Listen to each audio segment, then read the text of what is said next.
And just today, friends, just today, Justin Trudeau, uh, he's reacting again to people who don't like him. And uh, he says it's okay now to disagree with him, but I don't know. Ask Tamara Leach if that's actually something he truly believes in. There's a video being shared online where you can see an OPP officer telling protesters, one wearing an F Trudeau hat, which gate you entered at the Alliston event yesterday. Do you consider this a breach of duty, and is it being investigated?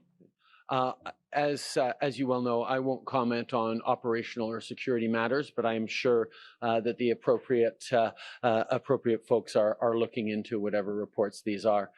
I think it's important to emphasize and understand that the right to protest is really important.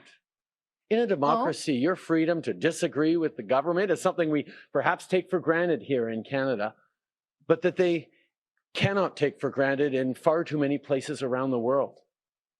The ability to throw out insults at the person of the Prime Minister is something that is protected here in Canada and is really important for people to be able to express themselves. That's really key.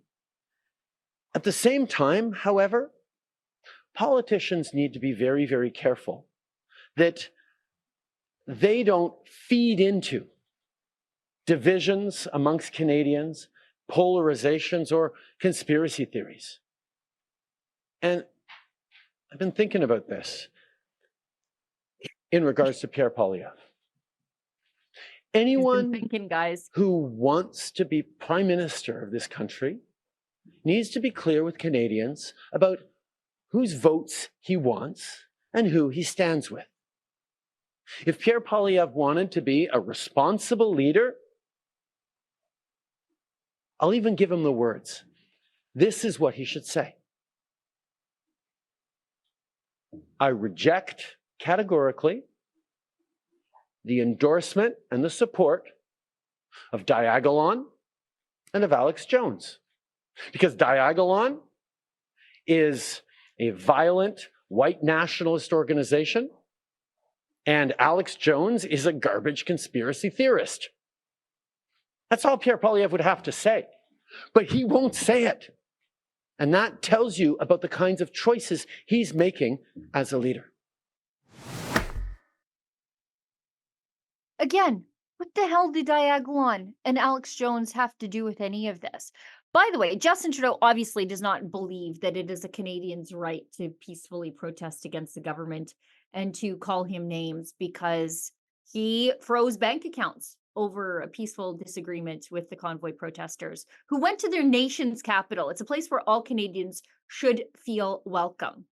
They went there to protest the policies of their own government because where else are you supposed to protest the federal government except in the city that houses the federal government, right? And it's a city of protest. There's protests down there ongoing all the time, constantly. But this large one was effective. And it was this single most effective piece of opposition to the Trudeau government that he had ever seen. And so he reacted poorly. He froze their bank accounts the way that they would do in some of the more totalitarian places of the world. I mean, it's exactly what a former Soviet bloc dictator would do.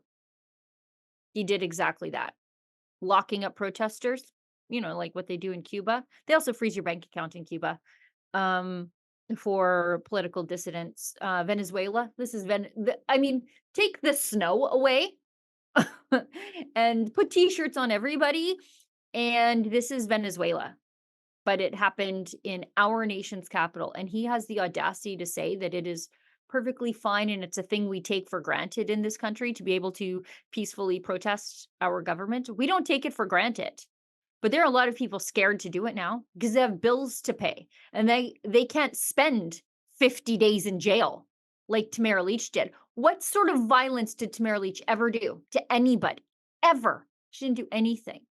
She was just this tiny little Métis grandma who scared the daylights out of the most uh, hyperbolic and petty man to ever run a country in the Western world. And I think that's saying something. And for someone who cares about political discourse the way Justin Trudeau all of a sudden does, let us never forget that the guy in Ottawa who was abusing the convoy from his balcony, they call him Balcony Man. He said, "We effing hate you."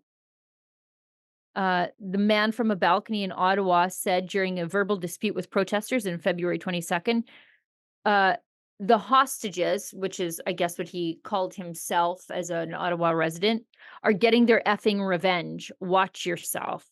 At one point, he can be heard calling a woman a dumb effing C word and a stupid B word. They called him Balcony Man. Well, wouldn't you know, Balcony Man is Doug McDougall. Guess where Doug McDougall works?